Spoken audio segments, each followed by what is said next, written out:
एक दूर दराज गांव में एक नौजवान रहता था जो माँ बाप का यतीम था। वो एक छोटे से घर में तन्हा पला बढ़ा जो मुश्किल से सर्दी और गर्मी से बचाता था। गरीब होने के बावजूद उसने कभी किसी के सामने हाथ नहीं फैलाया, बल्कि मेहनत से छोटी मोटी तिजारत करता, गांव गांव घूमकर सामान बेचता और खाता सिर्फ अपनी मेहनत की कमाई से। वो नेक दिल जवान था, नमाजों का पाबंद, हमेशा जिक्र इलाही में मशगूल, किसी को तकलीफ न देता, नहीं किसी पर जुल्म करता। लेकिन उसे नहीं मालूम था कि किस्मत उसके लिए एक मुश्किल इम्तिहान तैयार कर रही है जो उसकी जिंदगी बदल देगा। एक दिन जब वो अपनी तिजारती सफर से वापस लौट रहा था, अचानक शदीद बुखार ने उसे आ लिया। वो कमजोरी से चलने से भी कासिर हो गया। थकन उस पर इस कदर हावी हुई कि वो गिरते गिरते बचा। रास्ते में एक बड़े दरख्त के नीचे बैठ गया, सर को तने से टिकाकर सांस लेने की कोशिश करने लगा। प्यास और भूख ने उसकी हिम्मत तोड़ दी और वो बेहोश होने ही वाला था। रास्ते में कोई नहीं था सिवाय एक दूर से गुजरने वाले काफिले के, जिनमें से किसी ने उसकी तरफ तवज्जो न दी। जब उसने उम्मीद खो दी तो अचानक कदमों की आवाज सुनाई दी। वो मायूसी के आलम में था कि अचानक करीब से कदमों की आवाज आई। एक लड़की पानी का घड़ा सर पर उठाए कुएं से वापस अपने घर जा रही थी। वो जवानी की दहलीज पर खड़ी एक पुरसुकून चेहरे और रहमदिल दिल वाली लड़की थी। उसने दरख्त के नीचे बैठे नौजवान को देखा, जिसका चेहरा जर्द पड़ चुका था और सांसें तेज थी। वो एहतियात से उसके करीब गई और फिक्रमंदी से पूछा, क्या आप ठीक है? आप थके हुए लग रहे हैं। नौजवान ने मुश्किल से आंखें उठाकर उसकी तरफ देखा और कमजोर टूटी हुई आवाज में कहा, प्यास, मुझे पानी चाहिए। लड़की ने जरा भी तना किया, फौरन घड़ा जमीन पर रखा, एक छोटे से कप में पानी डाला और उसे पिलाया। नौजवान ने प्यास बुझाई, गोया उसमें नई जिंदगी आ गई हो। लेकिन वो उठने के काबिल न था। लड़की ने उसकी हालत देखी और समझ गई कि उसे मदद की जरूरत है। उसने सोचा भी नहीं, बल्कि फौरन अपना घड़ा उठाया और अपने गांव की तरफ दौड़ी ताकि अपने वालिदैन को इस बीमार आदमी के बारे में बताए। लड़की के वालिद ने जरा भी देर न की। जैसे ही बेटी ने उसे नौजवान के बारे में बताया, वो फौरन उस जगह पर पहुंच गए जहां लड़की ने उसे देखा था। जब वो वहां पहुंचे तो नौजवान को जमीन पर पड़े देखा, जिस पर थकन और बीमारी के आसार साफ नजर आ रहे थे। वो उठने की ताकत भी नहीं रखता था। नेक दिल बुजुर्ग ने समझ लिया कि उसे फौरी मदद चाहिए। उन्होंने नरमी से उसके करीब जाकर फैसला किया कि उसे अपने घर ले जाएंगे ताकि उसकी देखभाल हो सके। नौजवान को लड़की के घर ले जाया गया, जहां खानदान ने उसे गर्मजोशी से खुश आमदीद कहा, हालांकि वो उसे जानते तक नहीं थे। जिस कमरे में उसे रखा गया वो सादा मगर साफ था और माहौल इतना गर्म था कि उसे कई अरसे बाद सुकून महसूस हुआ। लड़की के बूढ़े वालिद उसके पास बैठ गए। बूढ़े बाप ने कहा, बेटा, अब तुम अपने घर वालों के दरमियान हो, आराम करो, जब ताकत बहाल हो तो अपनी कहानी सुनाना। नौजवान इंतहाई थका हुआ था, मगर उसने शुक्रगुजारी से मुस्कुराकर सर हिलाया। कुछ गर्म खाना खाने के बाद वो गहरी नींद सो गया, पहली बार कई दिनों बाद। दिन गुजरते गए और नौजवान दिन ब दिन बेहतर होता गया।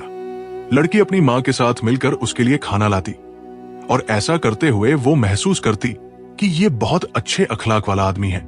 वो कभी कुछ मांगता नहीं था, बल्कि हर मदद करने वाले का शुक्रिया अदा करता। एक रात नौजवान ने लड़की के वालिद के साथ बैठकर अपनी जिंदगी के बारे में बताया, अपनी तन्हाई, छोटी मोटी तिजारत और बचपन में ही माँ बाप के छूट जाने का दर्द। बूढ़ा शख्स उसकी कहानी से बहुत मुतासिर हुआ और बोला, बेटा, तुम जैसे लोग आजकल कम मिलते हैं। जिंदगी की मुश्किलात के बावजूद तुमने अपने दिल की पाकीज़गी नहीं खोई। नौजवान मुस्कुराया और बोला, मैं ईमान रखता हूं कि अल्लाह मुहसिनीन का अजर जाया नहीं करता। बूढ़े ने सर हिलाकर उसकी बात की तारीफ की और उस वक्त वो नहीं जानता था कि ये नौजवान एक दिन उसके खानदान का हिस्सा बन जाएगा। जब नौजवान सेहतयाब हो गया तो उसने अपने काम पर वापस जाने का फैसला किया, मगर अब वो पहले जैसा नहीं रहा था। उसके दिल में उस लड़की के लिए एक खास एहसास उभर आया थी, जिसने उसकी इतनी देखभाल की थी। जब वो गांव से रवाना हुआ तो उसका दिल बेचैन था। वो उसकी यादें अपने साथ ले जा रहा था। कई महीनों के बाद जब उसने दोबारा गांव का रुख किया तो इस बार सामान बेचने नहीं बल्कि उस लड़की का हाथ मांगने आया था जो उसकी जान बचा चुकी थी। जब वो बूढ़े बाप के घर पहुंचा तो सबने खुशी से उसका इस्तकबाल किया, मगर इस बार उसका मकसद कुछ और था। वो बूढ़े के सामने अदब से बैठा और कहने लगा, चचा जान, मैंने इस घर में सुकून और मेहमान नवाजी देखी है। मैंने आपकी बेटी में बेहतरीन औरत के जौहर देखे हैं। मैं गरीब आदमी हूं मगर मेहनत करता हूं। बूढ़े बाप ने उसे गहरी नजर से देखा, फिर मुस्कुराते हुए कहा, बेटा, ये मामला माल का नहीं बल्कि अखलाक और दीन का है, और मैंने तुम में वो सब देख लिया है जो मुझे बगैर किसी के तुम्हें कबूल करने पर मजबूर करता है। नौजवान खुशी से भर गया और बूढ़े बाप का शुक्रिया अदा किया। जब लड़की से उसकी राय पूछी गई तो उसका चेहरा शर्म से गुलनार हो गया, मगर उसने खामोशी से हाँ में सर हिला दिया और इस तरह एक सादा सी तकरीब में उनकी शादी हो गई। शादी के बाद दोनों की जिंदगी खुशियों से भर गई। नौजवान ने मेहनत से काम जारी रखा और उसकी तिजारत फलने फूलने लगी। जिंदगी आसान नहीं थी, मगर बीवी हमेशा उसका सहारा बनी रही। वो मुश्किल वक्त में उसकी हौसला अफजाई करती, उसकी देखभाल करती। कुछ सालों बाद अल्लाह ने उन्हें एक खूबसूरत बेटे से नवाजा जो शक्ल में अपनी मां जैसा और अखलाक में अपने बाप जैसा था। बच्चा प्यार और अच्छी तरबियत के माहौल में बड़ा हुआ। वालिदैन उसे नमाज और कुरान की तालीम देते और बाप उसे अपने साथ बाजार ले जाता ताकि उसे ईमानदारी से तिजारत करना सिखाए। मगर सुकून हमेशा नहीं रहता। एक दिन बीवी शदीद बीमार हो गई। शोहर ने हर मुमकिन इलाज करवाने की कोशिश की, मगर वो उसे बचा न सका।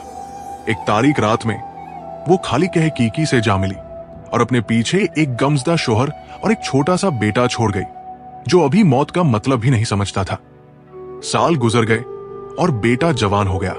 वो एक नेक और फरमानबरदार लड़का था। न सिर्फ वो अपने वालिद की तिजारत में मदद करता बल्कि उसकी आरामदेह जिंदगी का भी ख्याल रखता। वो नमाज का पाबंद, नेकी का दिलदादा था और कभी अपने बाप की कोई बात नहीं टालता था।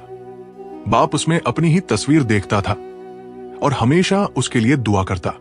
मगर वक्त गुजरने के साथ बाप को महसूस होने लगा कि बेटे को किसी की जरूरत है।